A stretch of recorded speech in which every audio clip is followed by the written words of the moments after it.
부자와 이 거지 나사로에 대한 이 이야기 우리가 많이 들어 알고 있습니다.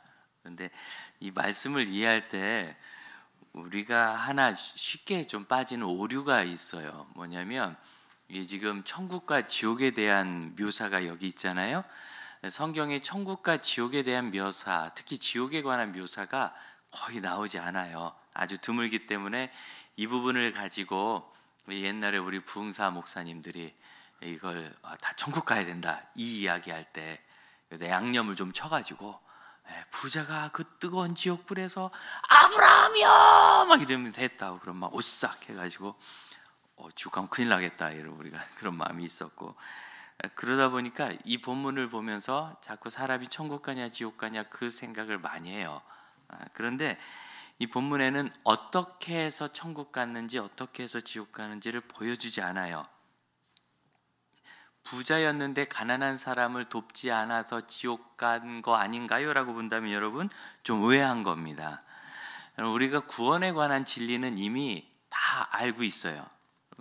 요한복음 3장 16절 하나님의 세상을 이처럼 사랑하사 독생자를 주셨으니 누구든지 그 사람을 믿는 자는 그분을 믿으면 멸망치 않고 영생을 얻으리라. 어떻게 해요? 저를 믿으면, 예수를 믿으면 구원을 받는다는 거예요. 사도행전 16장 31절 주 예수를 믿으라. 그리하면 너와 내 집이 구원을 얻으리라. 구원의 길이 있어요. 주 예수를 믿어 구원받는 거예요. 이 본문에는 구원에 대한 것은 없고 두 사람이 있는데 하나는 부자였고 하나는 아주 거지였다. 극단적인 반대편의 두 사람을 보여주면서, 그런데 이 세상을 떠나는 다음에 부자는 지옥에 가 있고 거지는 천국에 있더라. 여러분 당연하지 않겠어요? 부자니까 지옥에 가는 게 아니라 부자도 예수 모르면 지옥 가는 거고 거지도 예수하면 천국 가는 겁니다. 맞습니까? 그러니까 그냥 당연히 있는 이야기를 여기서 보여준 것으로 예수님께서 들려주신 이 이야기가 진짜 있었던 것인지 아니면은 비유로 예수님이 드라마 한 편을 우리에게 보여주시는 거예요. 뭐 좀 연극적인 요소가 많잖아요. 그리고 아브라함과 이 지옥에 빠진 부자가 대화하는 것을 보면 사실은 성경의 진리에 부합하지는 않습니다. 천국에 있는 분과 지옥에 있는 분이 이렇게 대화하고 그런 건 아니에요. 그러니까 이거는 드라마처럼 하나 이렇게 샘플로 보여주는 거지 진짜는 아닙니다. 그래서 그런 장면들을 교차시켜서 우리가 내세에 대해서 좀 생각할 수 있고 아울러서 현세에 대해서도 고민할 주제를 여기 주고 있는 겁니다. 그래서 여러분 구원에 관한 길은 우리가 잘 알고 있습니다. 사도행전 4장 12절에 있듯이 다른 이로서는 구원을 받을 수 없나니 모든 이 세상의 사람들 천하인간에게 구원받을 만한 다른 이름을 너에게 주신 바가 없다. 예수 그리스도 외에는 구원의 이름을 주신 바가 없어요.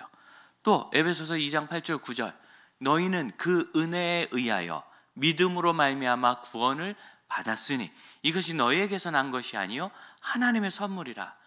우리에게서 난 것이 아니라 가난한 사람을 돌봤거나 무슨 공덕을 쌓기 때문에 구원을 받는 것 아니고 신앙적 행위가 있어서 구원받은 게 아니라 오직 예수 그리스도를 믿음으로 받았기 때문에 너에게 자랑할 것이 없도다.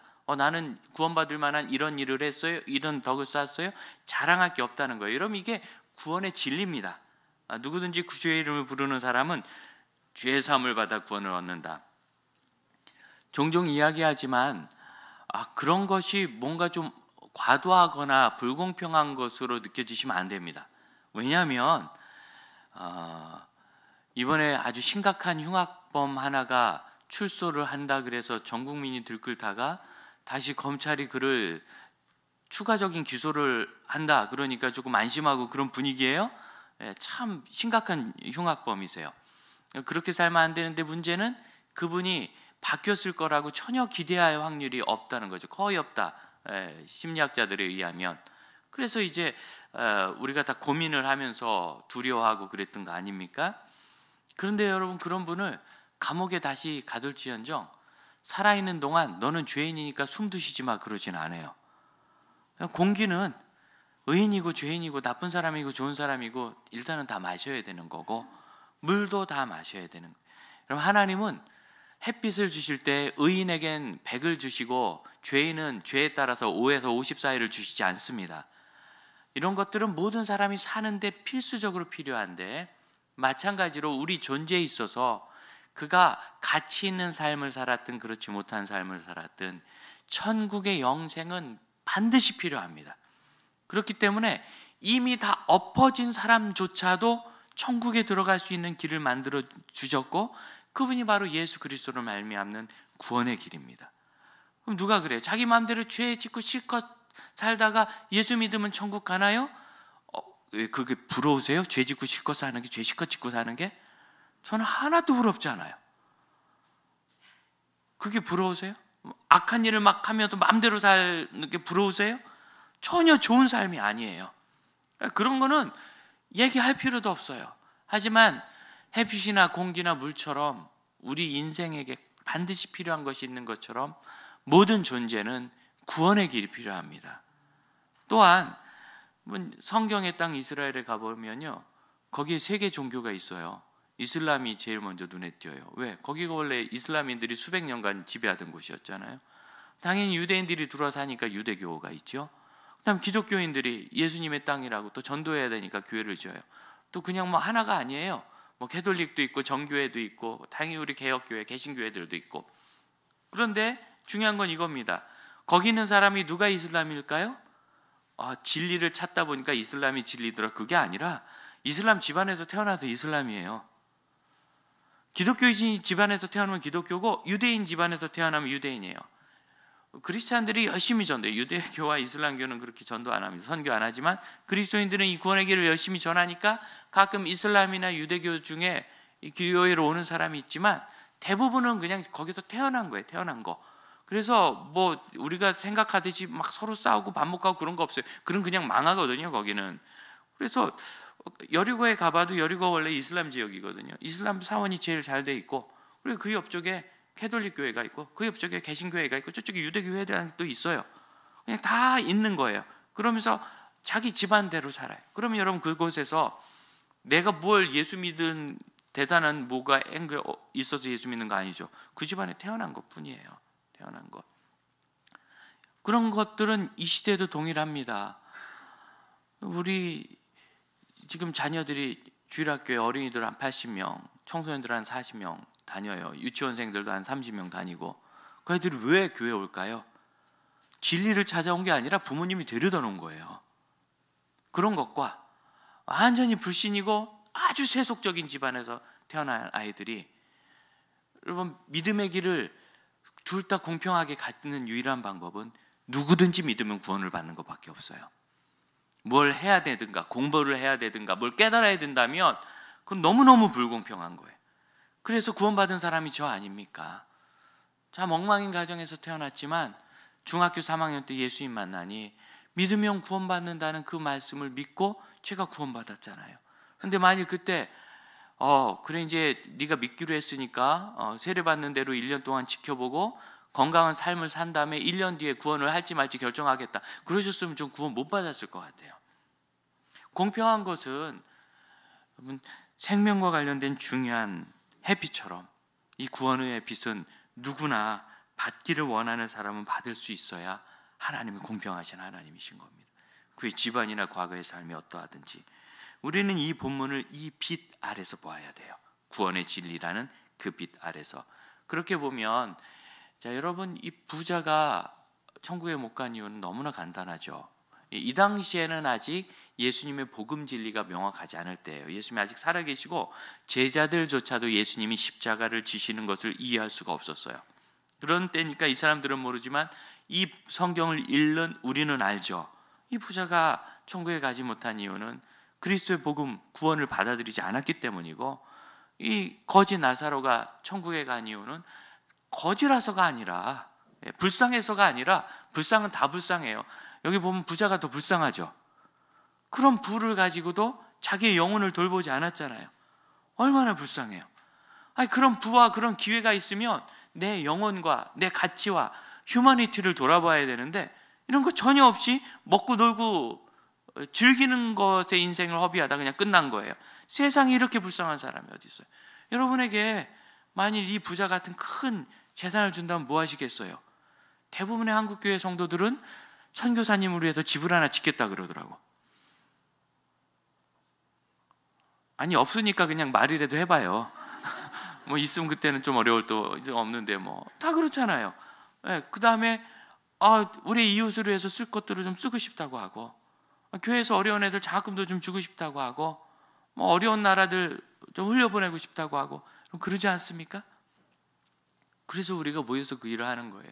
지난 주일에 좀 특별한 은혜가 우리 교회에 있었는데, 뭐 대단한 게 아닐 수도 있어 보이지만 저희가 매월 한 500만 원 정도를 이제 이곳저곳에 이렇게 잘 나눠서 매월 보냅니다. 선교 재정과 그 다음에 교회에서 경상 재정에도 이렇게 나가는 재정이 있어요. 그것 외에 이제 연말이 되니까 좀 어려운 교회나 선교사님들, 선교지 기관들, 격려할 곳 이런 것들 쭉 뽑아서 7, 8개 정도 기관에 제가 여러분이 드린 헌금을 잘 관리해서 보내는데, 그냥 생각 없이 했거든요. 근데 다 합해보니까 1,000만 원이 좀 넘었어요. 그러니까 늘상 매달 지원하는 것 제외하고 일시적으로 지원하는 것을 무슨 특별 헌금을 한 것도 아닌데, 지역에 이제 작은 교회가 1,000만 원을 보낼 수 있다는 것이 쉬운 일은 아닙니다. 저도 이전에 뭐 우리 교회보다 큰 교회도 있었고 작은 교회도 있었지만 흔한 일은 아닙니다. 뭐 특별 헌금을 해서 보내거나 특별히 재원을 마련해서 보낼 수는 있지만, 그래서 제가 우연히 이걸 계산해보고 깜짝 놀랐어요. 너무 놀라고, 하나님께서 우리에게 이런 것들을 주셔서 이런 힘을 주시고 그래서 감사하고, 굳이 이 말씀을 여러분에게 드리는 것은 우리가 마음속에 가지고 있었던, 나에게 좀 여유가 있다면 그런 일에 쓰고 싶다는, 그렇게 돕고 싶다는 그 일을 우리 교회가 모여서 함께하고 있다는 걸 말씀드리며, 또한 이 가을에 우리 애가 하나님 앞에 기도할 때 이거 다 우리 형제자매들의 헌금 아니겠어요? 여러분의 귀한 헌금이 이렇게 주를 위해 쓰임 받았으니 하나님 앞에 기도하고 그 은혜와 복을 여러분 자신과 가족이 함께 누리실 수 있기를 축복합니다. 이 가을에 하나님이 열매 주시기를 여러분 소망하면서 기도해 보세요. 우리가 함께 헌금해서 이 일이 다 된 거잖아요. 그리고 이거보다 더 놀라운 일도 하나님께서 주실 줄로 믿습니다. 이렇게 우리는 다 그런 선한 마음을 갖고 있는데, 이 부자는 이런 대단한 기회와 능력을 가지고도 자기 혼자 먹고 자기 즐거운 일 하다가 그냥 간 거예요. 너무너무 불쌍한 사람인 거예요. 구원의 빛 아래서 보면 천국 간 것과 지옥 간 것은 너무나 분명합니다. 그럼 예수님께서 말씀하시고자 원하는 건 뭐냐? 천국 가는 길을 보여주신 것이 아니라, 이 문제의 근원은 14절에 있어요. 6장 14절. 예수님께서 쭉 비유를 들면서 바리새인들에게 너희는 청직이니까 주인의 사물을 잘 관리해야 된다, 이렇게 말씀을 하셨는데도 이 사람들은 돈 얘기에 턱 막혔어요. 왜? 지난주에 우리가 나눴던 청지기 비유에서 그 사람이 돈을 어떻게 했고 그래서 하나님과 재물을 겸하여 섬길 수 없다 이렇게 이야기했더니 바리새인들이 비웃었어요. 왜? 돈을 너무 좋아하니까. 돈을 좋아한다는 것은 이 사람들이 돈을 하나님이 주시는 복으로 여겼다는 뜻이에요. 그럼 돈은 복이 아니라 은사입니다. 은사는 늘 그늘이 있어요. 은사는 항상 좋은 것이 아니라 잘 쓰면 좋아요. 잘 쓰면. 그래서 어떤 분들은 빨리 판단하고 잘 결정할 수 있는 은사가 있는 분들이 계세요. 사물을 잘 밝히 보는 거죠. 근데 또 그런 분들만 있는 게 아니라 차분히 보는 분도 계세요. 약간 뒷박자 치듯이 느리게. 그럼 빨리빨리 보는 분들은 차분히 보는 분들하고 한 공동체에 있으면 이거 먹으면 되는데 왜 그래? 하고 윽박 지르면서 은사의 죄를 짓는 거죠. 잘 결정 못할 수도 있잖아요. 조금 더 기다려주거나 좀 조언을 해주거나, 그러면 이번엔 이렇게 할까요? 이렇게 끌어줄 수도 있는데 그럴 수도 있죠. 이렇게 일만 하면 돈을 잘 버시는 분들은 자꾸 라면 가게에서 돈 잃는 사람들을 이해하지 못하더라고요. 그것도 못해? 라고 얘기하면서 상처에 소금 뿌리는 죄를 지을 수도 있죠. 그럼 이런 거 다 은사거든요. 은사가 항상 좋진 않습니다. 세상에서 제일 불쌍한 거는 아빠가 교수님인데 그 집에 태어난 애들 같아. 이 시대 집사님 힘내십시오. 얘가 뭘 한들 아빠를 넘어설 수 있겠어요. 근데 우리나라는 공부가 너무 중요하잖아요. 그렇죠? 그러니까 그런 곳에 있으면 만일 애들이 공부를 잘해주면 좋은데 가끔 못 따라오는 애들이 있어요. 실제로 제가 봤어요. 그 아이들이 굉장히 방황을 많이 해요. 근데 참 감사한 건 그 아빠는 아이의 그런 것들을 잘 이해하고 인내하고 잘 기다려주고 아이가 원하는 것과 잘 대화하면서 길을 열어주셨어요. 그래서 결국 아이가 지금 잘 커서 사회에서 귀하게 쓰임받는 사역자가 돼 있습니다. 참 좋은 거죠. 그런데 똑똑한 은사를 가진 어떤 아빠들은, 제가 아는 분, 그분도 집사님인데, 그분은 아이가 공부를 잘 못 따라오는 걸 이해를 못해요. 얼마나 야단을 많이 치는지. 애가 기가 죽어가지고 주눅이 들어서 아예 뭘 공부해도 더 이상 되지를 않는 상태가 되더라고요. 이런 것들이 다 은사의 그늘이에요. 모든 은사는 그늘이 있어요. 은사가 있다고 다 저절로 잘 되는 거 아닙니다. 하나님이 주시는 것, 거저 주시는 것, 선물로 주시는 것, 그게 은사잖아요. 그런데 선물로 받아놓고 다른 사람이 없는 것을 이해 못한다면 안 되지요. 돈이라는, 재정이라는 이 은사 있죠. 이거는 그늘이 아주 크고 극심하게 위험합니다. 부라는 은사를 잘못 사용하면 자신과 가족과 속한 모든 것을 망하게 만들어요.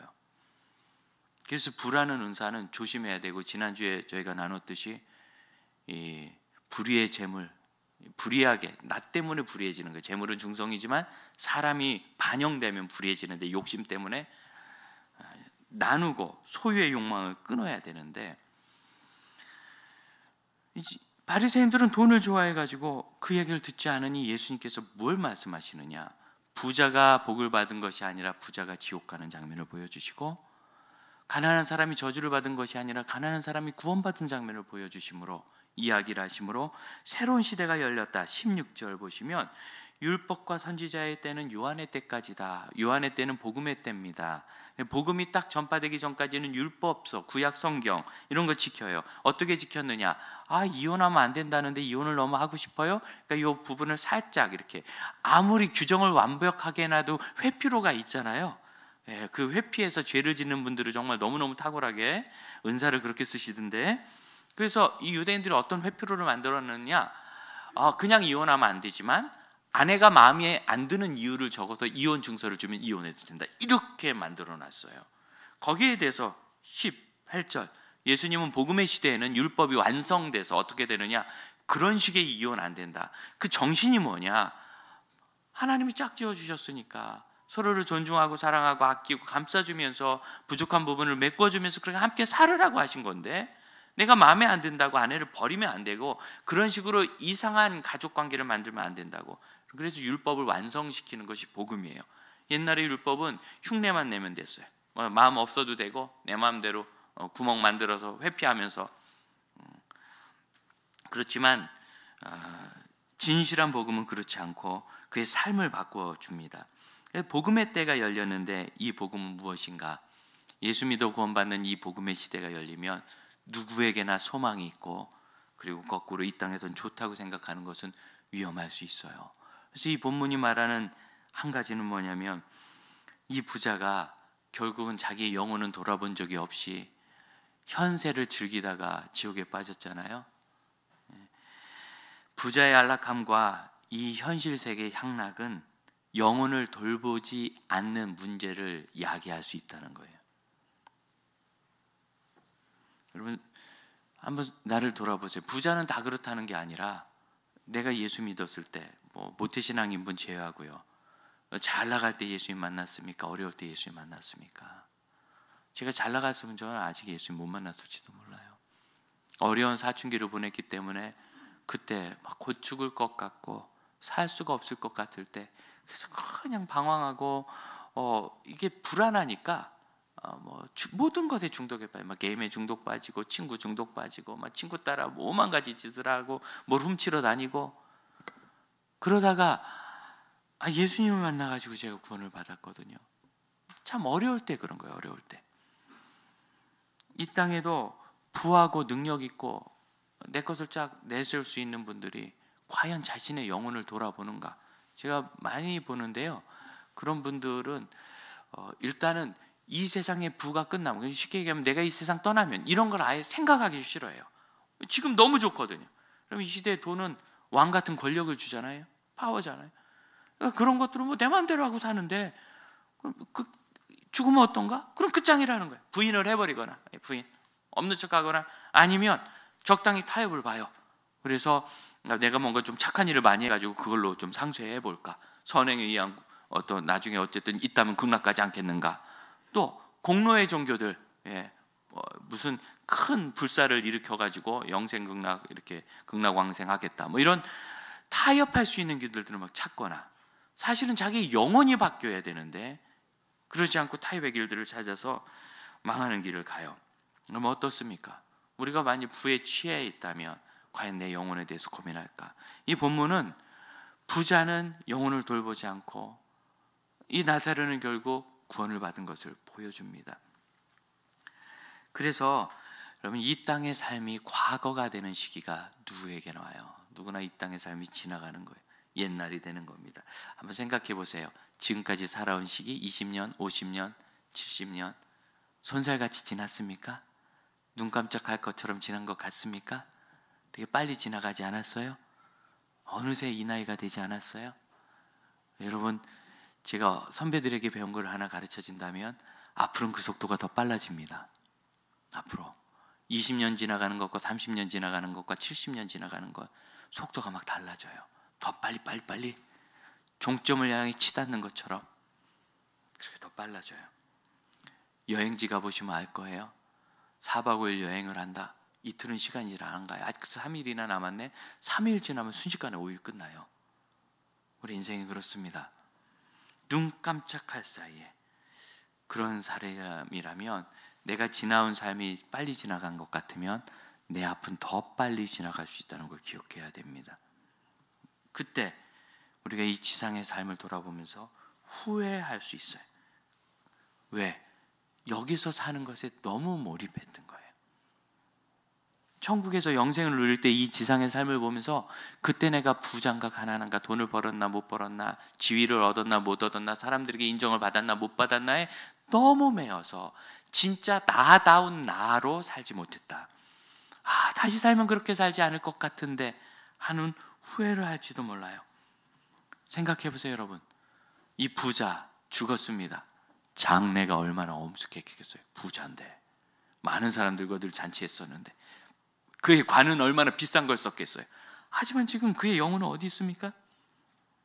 그는 얼마나 좋은 자리에 무덤을 썼겠습니까? 하지만 그의 영혼은 어디 있습니까? 그럼 지금 예수님은 이것을 극명하게 우리에게 차이나게 보여주시는 거예요. 너의 영혼이 지금 어디로 가는데, 지금 먹고 사는 거 바라보면서 내가 남들보다 좀 괜찮다고 아주 안일하게 빠져 있는 거 아닌가? 바리새인들에게 그걸 말씀하신 거예요. 바리새인들에게 자기가 종교적 지도자로 존경받고 사니까 자신의 영혼을 돌아보지 않는 이 어리석은 사람들. 처참함, 이런 부자 영혼이 처한 그 처참함은 그가 지상에서 누리는 향락 때문에 더욱더 비참합니다. 또한 그러므로 이 땅에서 문제의식을 느끼는 사람은 결국은 고난에 처한 사람이라는 너무 슬픈 인간의 연약함을 우리가 직면하게 됩니다. 가난하고 그러니까 이게 전부인가, 실패한다면 이게 전부인가, 그런 생각을 하는 거죠.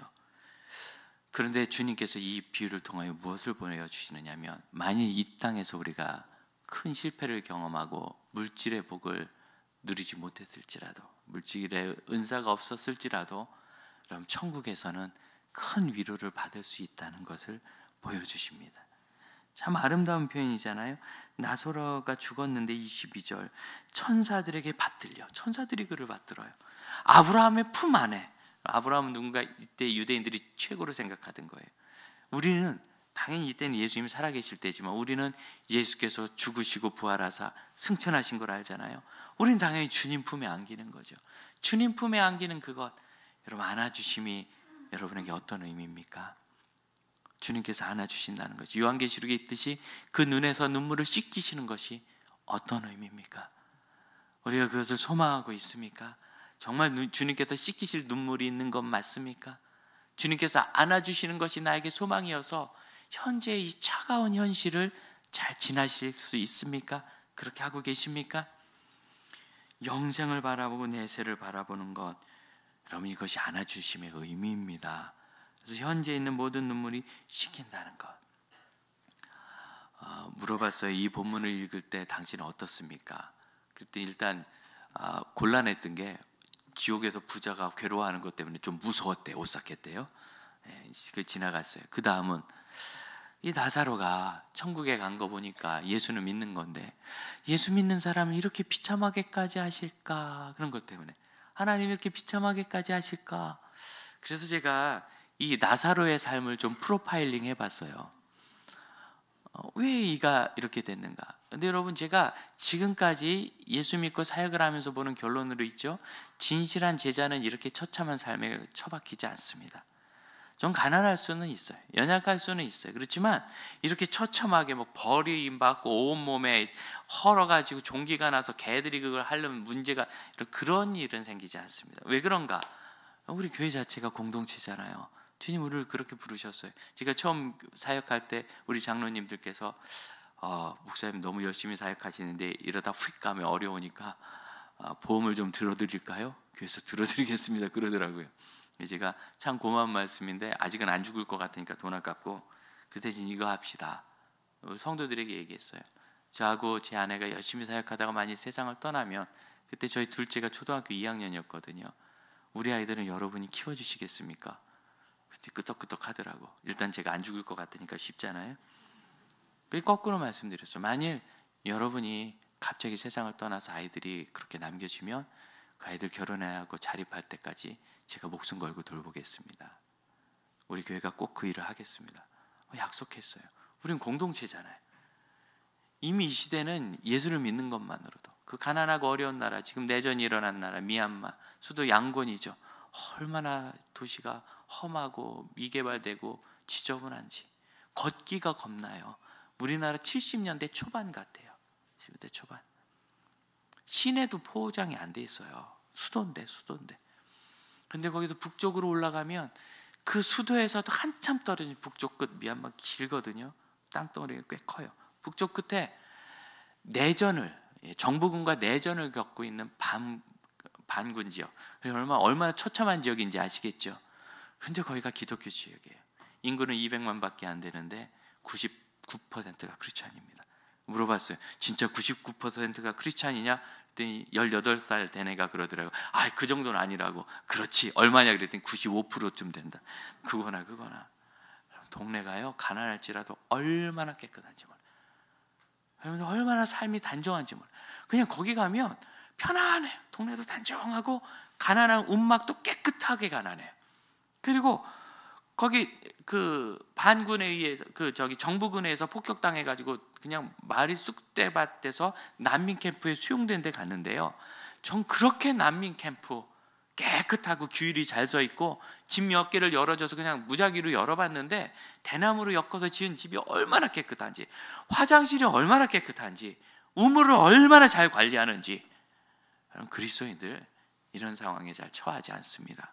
그래서 제가 당연히 이렇게 프로파일링 해봤습니다. 현재 이런 천국 간 사람이 있다면 그는 아마 괜찮은 집 앞에서, 어쩌면 중상류 쪽에서 태어났을지 몰라요. 그래서 꽤 열심히 살았겠죠. 그러다가 어느 날 큰 실패를 경험합니다. 그럼 만일 그가 그리스도의 제자라면 그걸 그냥 인정하고 수용해야 돼요. 그리고 지금부터 다시 살 길을 지혜롭고 현실적으로 찾아야 돼요. 그런데 세속적인 욕망이 있는 사람들은 큰 일을 하다가 실패하면 낮은 것부터 시작하는 것을 두려워하더라고요. 그러니까 진짜로 큰 일을 제대로 해본 분은 그걸 오히려 잘하는데, 애매하게 자꾸 실패하는 사람들, 여러분, 우리는요 그동안 살아온 우리 삶의 결과물을 먹고 살게 돼 있어요. 가정을 무시한 사람은 가족으로부터 버림받게 되고, 친구 관계 이상하게 하면 친구가 없게 되며, 사회적으로 성실하지 않으면 먹고 사는데 문제가 생기게 돼 있어요. 그동안 내가 살아온 삶의 결과, 이런 구원은 구원이고 내 삶의 열매는 하나님의 은혜가 안에서 당연히 하나님께서 도와주심이 있지만, 그렇게 내가 겸손히 나아가기까지는 해결 안 돼. 그런데 대부분 겸손히 나가는 게 아니라 하나님 앞에 가서 윽박을 질러요. 내가 하나님 잘 믿을 건데 날 이렇게 할 수 있느냐고. 바뀔 생각이 없는 거죠. 수원 쪽에 사신 분인데 장로님 가정이세요. 꽤 이렇게 괜찮게 회사를 운영하셨는데 IMF를 맞았어요. 그럼 IMF 뭡니까? 나는 건실해요. 우리 회사 건실해요. 하지만 그때 관례적으로 어음을 주고 받았잖아요. 대금을 다 어음을 끊었는데 그 회사가 IMF 때 부도를 난 거예요. 그럼 난 받을 돈이 없고 줄 돈은 남았잖아요. 어음, 내가 발행한 어음은 남았잖아요. 어음 받아서 어음 메꿨으니까, 이걸 못 메꾸니까 그 빚을 내가 다 뒤집어 쓰고 부도나고 파산하는 게 IMF였어요. 어음을 주고받지 않은 회사 외에는 다 망한 거지. 그때 큰 어려움을 겪거나. 이분도 그냥 속절없이 잘못한 거 하나도 없이. 그런데 그분이 담임 목사님과 의논을 하고 목사님께서 들려주신 거예요. 목사님이 권하는 대로 청소 영업업체에 부부가 들어갔어요. 15년을 청소를 하면서 파산 후에 그래도 내가 챙겨야 되는 거 있잖아요. 그거 다 갚고 15년을 두 분이 열심히 청소해서 경기도 쪽에 조그만 빌라 하나 마련해서 두 분이 나이 들어서 살 수 있게 돼 있고, 그래서 지금도 잘 계신대요. 만일 그가 이렇게 심각한 가난과 질병에 처해 있다면 과도한 욕망으로 자기 몸도 잘 돌보지 못한 거예요. 하나님 주신 우리의 신체는 참 묘합니다. 굉장한 회복력이 있습니다. 그런데 있죠, 계속 막 굴리면 망가집니다. 증인이잖아요. 증인이잖아요. 네. 그래서 오죽하면은 광주에 방송하러 갔다가 입원을 하는, 얼마나 미안한지. 여러분, 그 방송국 직원들 얼마나 황당하겠어요.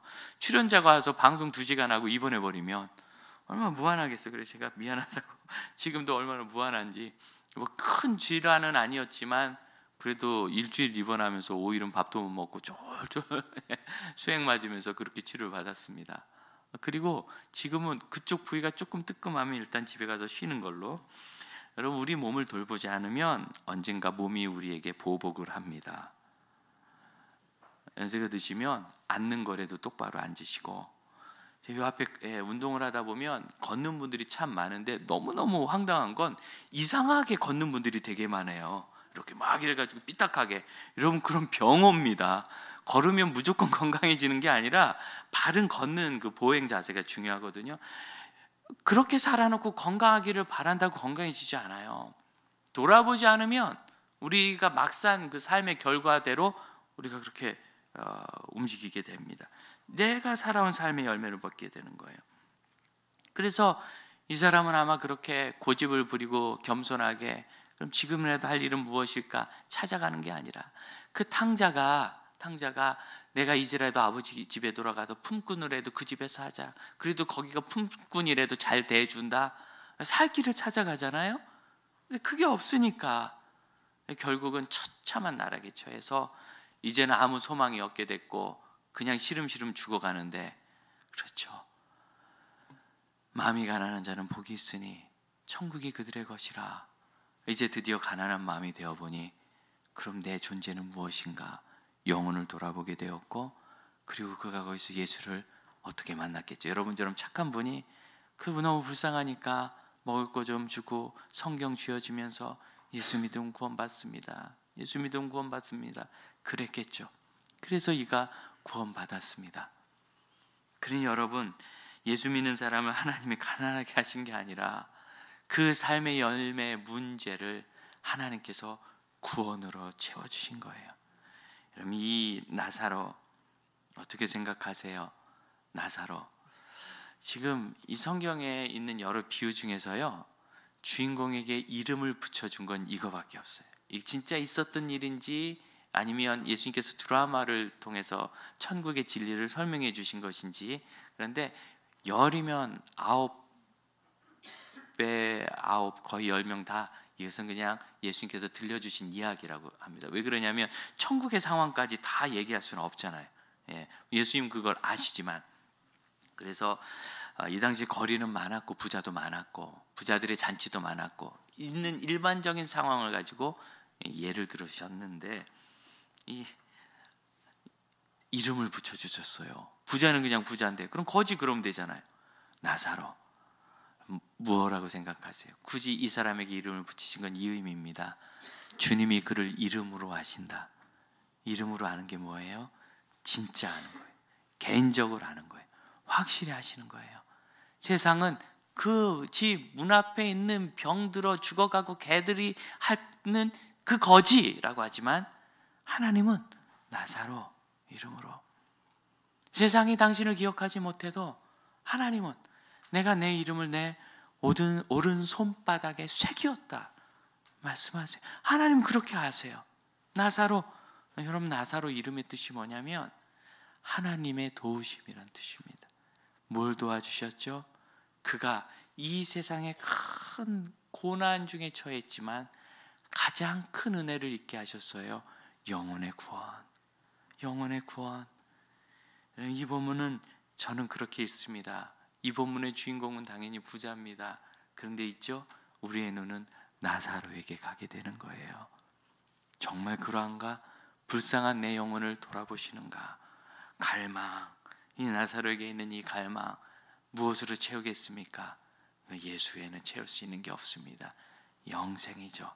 천국에서 당신을 기억하신다. 기억하신다. 그래서 이 부자가 주님께 그 아브라함에게 요청할 때 물 좀 찍어 주세요. 여러분 이 본문을 우리가 이제 깨끗하게 정리하기를 원하는데 왜 깨끗이라고 했느냐면 이 번역하는 과정에서 번역자의 의도가 좀 들어있어요. 선한 삶에 대한 강조가 중요하긴 한데 그래도 본문을 있는 그대로 놔야지 본문 안에서 배워야 되는데 오해할 만한 번역들이 좀 있습니다. 자, 19절에서 21절 사이에는 부자와 거지의 상황이 있고 22절 그 거지가 죽어 천사들의 밭을 아브라함의 품에 들어가고 부자는 죽어 장사됐다. 이 예 이런 접속사를 22절에 쓰죠. 이 예는 뭐냐면 앞에서 이렇게 했기 때문에 그 결과로 이런 의미가 있어요. 근데 이렇게 번역하면 안 돼요. 이 단어는 그냥 그리고 이런 단어입니다. 여러분 영어 성경을 보면 열의 여덟은 그리고 열의 둘은 그러나 이렇게 번역을 합니다. 무슨 소리냐면 이 헬라어 단어 때는 앞뒤 문맥을 봐서 그리고나 그러나로 해서 인과관계가 아니라 그냥 나란히 병행되는 관계로 쭉 적는 거예요. 아주 간단하게 돼 있어요. 부자는 이랬고 거지는 이랬고 그렇게 개들이 와서 핥았다. 그리고 시간이 지나 나사로가 죽었다. 천사가 와서 그를 안았고 아브라함이 안았다. 그리고 부자도 죽어 장사 지냈다. 이렇게 그리고 그러니까 이거는 구원에 관한 이야기가 아니에요.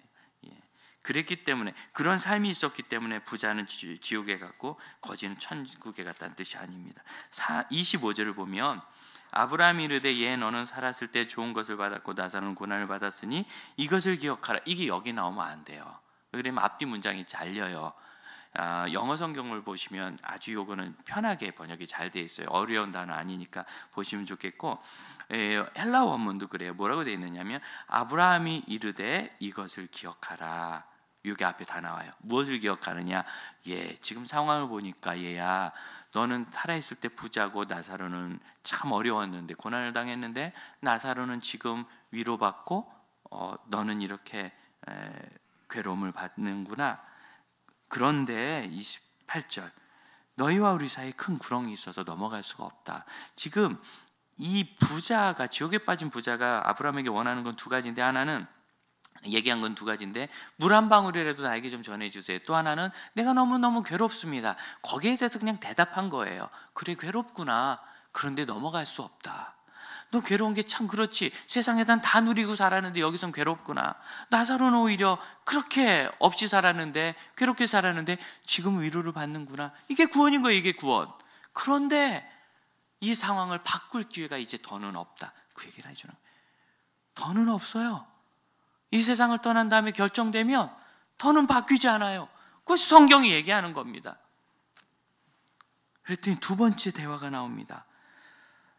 나사로를 내 아버지 집에 보내서 이 사실을 증언하게 해주세요. 내 5명의 형제들이 아직도 예수 안 믿습니다. 불신입니다. 그랬더니 이미 이 세상에 있는 전도자들에게 이 시대로 얘기하면 그 얘기를 들으면 된다. 여러분 이 이야기는 부자 얘기일 수도 있어요. 나 몰랐죠. 왜 몰랐을까요? 그럼 부에 취해서 영혼을 돌아보지 않아서 모르는 거예요. 영혼을 돌아보지 않는 사람이 무슨 구원이 의미가 있어요. 오늘 놀고 오늘 돈 벌고 오늘 뭘 즐기고 오늘 내가 뭘 세우는 것만 관심 있죠. 하지만 영혼을 생각하면 여러분 그 순간 어떻게 돼요? 여러분 그 일들이 지금 내 영혼에 어떤 의미와 가치가 있어요? 영혼을 돌아보지 않았기 때문인 거예요. 못 들은 게 아니에요. 못 들은 게. 세 번째, 아닙니다. 죽은 자가 살아나와서 증언하면 믿을 겁니다. 더 큰 증거가 필요하다는 거죠? 아니라는 거예요. 들을 생각이 없어요. 예수님이 그들에게 말씀하세요. 너희들이 지금 예수의 말을, 복음을 듣지 않아요. 왜? 들을 생각이 없으니까, 믿을 생각이 없으니까, 관심 갖고 싶지 않아요. 심각한 거 싫어하는 분위기죠. 심각한 거 싫어하는 거. 그냥 가볍게 막 이렇게 눈에 보이는 것만 가지고 살고 싶은 거예요. 그런 이 질문의 끝에 주님께서 우리에게 주시는 위로는 이겁니다. 여러분, 당하시는 고난 우리 주님이 아십니다. 그리고 위로하십니다. 그 위로의 가장 큰 것은 우리에게 있는 천국의 영생입니다. 지난 주간에 수요일에 저희 모교인 총신대학교 신학대학원, 우리 교단 모든 목사의 모교죠. 신학생들 한 600여 명이 저녁 예배를 드려 기숙사에 있는 친구들이 그래서 설교를 했는데 시간이 좀 짧았어요. 좀 아쉽다. 제가 공적으로는 처음 이제 교회를 대표해서 가서 후배들을 만났는데 우리 신학생들하고 뭔가 더 나눌 얘기가 있지 않은가. 이건 성령님께서 제 마음에 주신 감동이었어요. 이제 다 일이 지났으니 하나님이 그런 음성으로 말씀하셨다 해도 되겠네요. 지났으니. 하지만 그것이 진행될 때는 그런 감동이 있어서 어떻게 하면 좋을까. 그래서 우리 교회 이름으로 신학생들에게 다 커피를 대접하기로. 600명이 드신 건 아니고 그 안에 조그만 카페가 하나 있는데 학내 카페니까 커피값은 싸지만 두 사람이 커피를 만드니까 8시 한 10분부터 열심히 만들어봐야 한 100잔이나 할까 싶어요. 그래서 오면 우리 교회에서 다 차를 대접하겠습니다. 그랬더니 한 30만 원어치들 먹고 갔어요. 여러분이 신학생들 한 100여 분에게 차를 잘 대접하셨습니다. 그리고 나서 그 시간에 나도 있을 테니까 뭔가 나랑 대화를 하고 싶거나 물어보고 싶거나 말하고 싶은 게 있으면 누구든지 오시면 좋습니다. 한 테이블 정도가 제 주위에 모이고 나머지 분들은 이제 각자들 차 마시고 교제하고 또 이제 와서 백순위에 넘어가면 어차피 주문을 안 받았어요. 오더를 문 닫을 때까지 다 못 만드니까. 그래서 참 그 알바생들에게 미안했어요. 가게 정리할 때 됐는데 100잔을 만들어야 되는 아이들이 너무 죄송했는데 더 인사를 못 하고 왔네요. 한 후배 전도사님이 목사님, 저는 꼭 개인적으로 얘기하고 싶은데 끝나고 단 1분이라도 시간을 주시겠습니까? 그러자 이분이 내가 만나야 될 분인가 보다. 끝났는데 두 사람이 따라 나섰어요. 그리고 옆에 거두는 사람까지 있는데 처음에 저에게 1분을 달라 했던 사람이 두 사람이 더 와서 앉으니까 당황했어요. 그래서 그 두 분에게 제 얘기를 듣고 잊어주십시오 이러더라고요. 그래서 저 큰일 났다. 뭐 대단한 죄라도 고백하려나 보다 그랬어요. 아니라 이 형제 고민은 참 어렵고 곤란한 가정에서 태어나서 부모님 사이가 안 좋아 이혼을 2번이나 하고 늘 불화있는 가정에서 크다 보니 자기가 많이 방황을 했는데 왜 어떻게 하나님께서 보내셔서 사명받아 신학교가 와 보니까 나 같은 사람은 목사가 되면 안 되겠는 거예요. 왜냐하면 나는 하나님의 사랑을 모르겠어요. 너무 어렵게 크고 처참하게 컸으니까. 그래서 나는 자격 없어 그만두고 나갔는데 하나님이 또 잡아다 보내셔가지고 어떻게 보내셨는지 모르는데 참 하나님의 인도하심을 잘 받죠. 그런데 그럼 충분히 자격이 있는데 착하니까 그런 거예요. 사람이 순진하니까 순수하니까 다시 와서 이제는 졸업할 때가 됐는데 이런 일이 한 2번 있었고 졸업할 때가 됐는데 나처럼 하나님 사랑도 모르는 사람이 어떻게 목회를 할 수 있습니까? 또 한 전도사님은 여러 가지 일을 하나님 맡기셨는데 이제 졸업때가 되어오고 나는 더 목회에 집중해야 되겠는데 나머지 일들을 어떻게 해야 되느냐. 근데 그만두려니 이거 나 아니고는 이 분야를 할 사람도 없고 열매도 꽤 괜찮아요. 이 2가지 질문이야말로 아마 제가 제일 잘 대답할 수 있는 것이 아닌가 그런 생각을 했어요. 그래서 간단하게 정말 2-3분씩 이야기해 줬는데 두 사람 다 해결을 잘 받고 갔어요. 2번째 질문에 대해서는 전도사님 욕심으로 하는 게 아니라면 하나님 맡기시는 일을 잘 하시고 그리고 결과를 보십시오. 열매가 충분히 잘 맺고 있다면 괜찮은 겁니다. 좀 피곤할 텐데 잘 시간 관리하고 건강 관리하면서 잘 감당하시고 누군가 나눠질 때까지는 그 일을 맡기시는 대로 잘 하시면 됩니다. 그걸 내가 해도 되는지 모르는지 두려워하던 이 형제가 좀 안심했고 그 다음에 나는 하나님의 사랑을 몰라요. 그래요. 나는 중학교 3학년 때 예수 믿었는데 형제는 언제 만났습니까? 중학교 2학년 때. 나보다 1년 빠르네. 그런데 하나님의 사랑도 모르는데 어떻게 예수를 믿기로 했어요? 그때는 하나님의 사랑을 느꼈던 것 같아요. 그렇죠. 그러면 그 뒤에 사라지지 않는다는 것을 알지요. 네, 그래 제 얘기를 해줬어요. 저는 뭐 더 심한 가정에서 컸고 더 큰 환난 가운데서 자랐으니까, 그리고 저보다 30년 후배 아닙니까? 아무리 네 인생이 어려워도 30년 전보단 나아요. 30년 전에는 집에 냉장고 아무도 없었어요. 냉장고 아무도 없었어요. 세탁기 없었어요. 짤순이 아세요? 그거 돌아갈 때예요. 그러니까 당연히 지금이 그때보다 낫죠. 그래도 다 사역합니다. 이 형제가 딱 한 2, 3분 만에 그 불안해하던 표정에서 너무 환하게 표정이 바뀌는 걸 두 분이 제 눈으로 보면서 참 마음이 기뻤습니다. 여러분, 우리 교회가 고백하는 거 있잖아요. 하나님의 은혜는 항상 폭풍처럼 내려오고 우리는 하나의 잔과 같습니다. 우린 이 잔을 볼 때 이 안에 물이 얼마나 들어있나를 늘 생각하고, 저 사람의 잔에는 물이 얼마나 차 있고 내 잔에는 물이 얼마나 비어 있나, 늘 이걸 비교하면서 불안해요. 여러분, 이거는 그냥 있을 때고요. 만일 폭포 아래로 들어간다면 이게 빈 잔이든 찼든 잔이든 무슨 의미가 있어요? 들어가는 그 순간 넘칠 거 아니에요. 폭포 아래로 들어가는 그 순간 넘쳐요. 그럼 여러분, 지금까지 내 삶이 얼마나 불쌍했거나 부족했거나 이런 건 중요하지 않아요. 나사로의 얘기는 바로 그 이야기를 우리에게 주신 거예요. 지금까지의 후회스러움, 부족함, 두려움, 아무것도 문제되지 않아요. 폭포 같은 하나님의 사랑 앞에 나가면 관점은 딱 하나만 남는 거예요. 뚜껑을 닫아두지 않는 것. 여러분, 이렇게 해서 들어가면 아무리 폭포 안에 들어가도 물 한 방울도 안 들어갑니다. 하나님 앞에 우리가 필요한 건 우리의 마음을 여는 거예요. 여는 거. 뚜껑을 제거하는 거예요. 열고 가면 그 사랑이 지금 여기에 있어요. 그렇게 여는 게 뭐죠? 주님, 제 마음에 오시고 제 주인이 되어주시고 제 삶을 인도해 주세요 라고 주님께 내 삶의 자리를 내어드리는 거죠. 결국 이 본문에 나와 있지 않은 이 구원의 길이 결국 이 둘의 운명을 나눈 길이고, 그리고 그로 인하여 나사로의 삶이 위로를 얻은 겁니다. 함께 기도하겠습니다. 예수님께서 이 비유를 우리에게 주신 이유가 무엇인지 다시 생각해 봅니다. 주님, 우리를 버려두지 아니하시며 살 길을 주십니다. 또한 어떤 상황에서라도 우리의 삶이 회복될 수 있으니 우리 삶의 갈망을 주님으로 채웁시다. 주님으로 채웁시다. 함께 기도하겠습니다. 기도합니다. 주님, 연약한 우리 주님께서는 변화를 말씀하시며 살아갈 세기를 말씀하시는데 여전히 저희는 연약합니다. 주님, 바로 회복된 사람이 되기를 원합니다. 언제라도 주님께서 저에게 주시는 그 음성을 귀 기울여 듣게 하시며 저희 삶의 문제는 예수로만 인하여 해결될 수 있는 것을, 그리고 주님이 이 땅의 모든 것을 변화시키는 저 천국에서 우리 주님께서 저에게 주시는 영생과 그로 말미암는 위로라는 것을 이곳에 서 있는 모든 눈물을 우리 주님 아시며 씻기시고 우리 주님께서 온전하게 하시는 것을 믿으며 깨달으며 알게 하여 주옵소서. 주님, 늘 주 앞에 나가 주의 은혜로 세임을 얻게 하옵소서.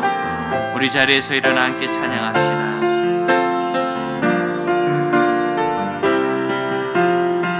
예수님 사랑합니다. 예수 사랑합니다.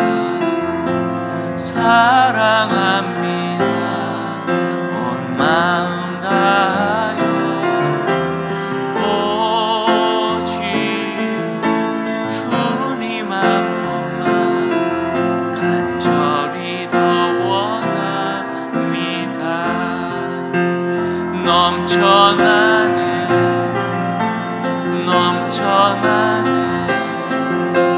주를 향한 내 속에 갈망이 주님께로 날 이끌어 주소서.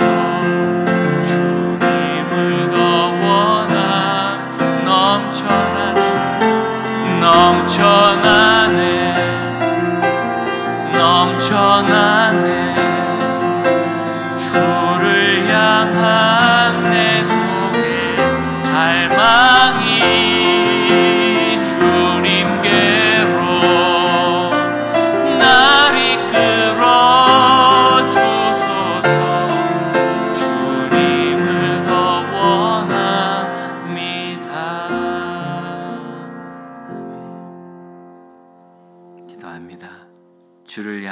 갈망으로 주께 나갑니다. 주님께서 저희를 받으사 이 세상에 없는 것으로 저희를 채우시고 이 세상에 없는 것으로 저희를 위로하시며 또한 저희가 이 삶에서는 연약한 인생의 열매를 거둘지라도 겸손한 제자들의 삶을 땅에서 버림받게도 안 하시고 또한 예수의 은혜로 영생하도록 거두시는 것을 믿게 하옵소서. 제 모든 열망은 오직 예수로 인하여 채울 수 있음을 고백하며 헛된 세상 욕심, 얼마나 비싼 관을 쓰고 얼마나 화려한 묘지를 썼는가 하는 죽음에 두지 말고 그 안에는 참된 가치 영혼과 영생에 두도록 저희의 눈을 깨워주시고 저희 마음 빈자리에 주님 청하오니 임하옵소서. 오시옵소서. 저의 주와 구세주가 되어주사 저의 영혼을 구원하시고 저의 삶과 모든 것을 친히 인도하옵소서. 순종하기를 원하나이다. 지금은 우리 주 예수 그리스도의 은혜와 하나님의 크신 사랑과 성령의 역사하심이 모든 갈망을 예수 안에서 길을 찾고 해결하는 믿음의 형제 자매들에게 이제로부터 영원토록 함께 하실지어다. 아멘.